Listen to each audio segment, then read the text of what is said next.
সার্বিয়ার পারমিট হাতে পেয়েছেন? কিভাবে আপনি সার্বিয়ার পারমিট অনলাইন করবেন অথবা কিভাবে আপনি সার্বিয়ার পারমিট অনলাইন করার জন্য অ্যাকাউন্ট ক্রিয়েট করবেন সে বিষয়ে চিন্তিত? হ্যালো ভিউয়ার্স, আসসালামু আলাইকুম। কিভাবে আপনি সার্বিয়া পারমিট পাওয়ার পরে সার্বিয়া পোর্টালে পারমিট অনলাইন করার জন্য অ্যাকাউন্ট ক্রিয়েট করবেন সে বিষয়ে বিস্তারিত আলোচনা করা হবে আজকের এই ভিডিওতে। চলুন শুরু করা যাক। প্রথমে গুগল ক্রোম ব্রাউজারটি ওপেন করব, দেন সার্চ বারে লিখব serbia.gov.rs।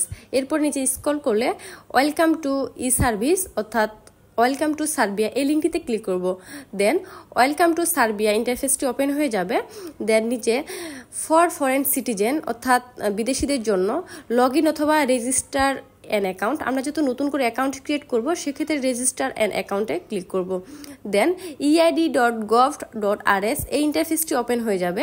এখানে পাসপোর্ট অনুযায়ী ফুল ইন্টারফেসটি ফিল আপ করতে হবে। তো প্রথমে পাসপোর্ট অনুযায়ী ফার্স্ট নেম এবং লাস্ট নেম দিতে হবে।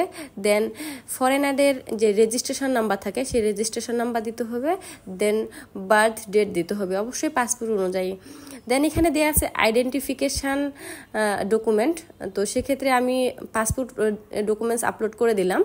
এরপরে দিতে হবে আপনার পাসপোর্ট নাম্বার। দেন দেওয়া আছে নিচে আপনার ইউজার নেম অ্যান্ড পাসওয়ার্ড, তো সেক্ষেত্রে এখানে আমাদের একটা ইমেল দিতে হবে, অবশ্যই একটা ভ্যালিড ইমেল দিতে হবে, কেননা এই ইমেলে আমাদের কনফার্মেশন যাবে।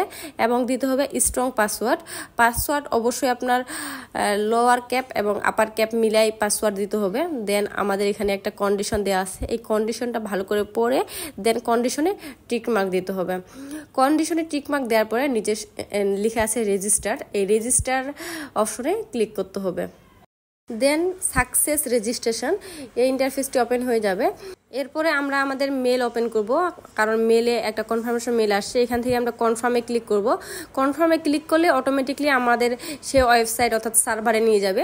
আর যদি আপনারা চান যে না আমরা সেই মেল কনফার্ম দেওয়ার পরে আমরা নতুন করে আবার eid.gov.rs এই ওয়েবসাইটে গিয়ে লগ ইন করবো, সেক্ষেত্রে সেটাও করতে পারবেন।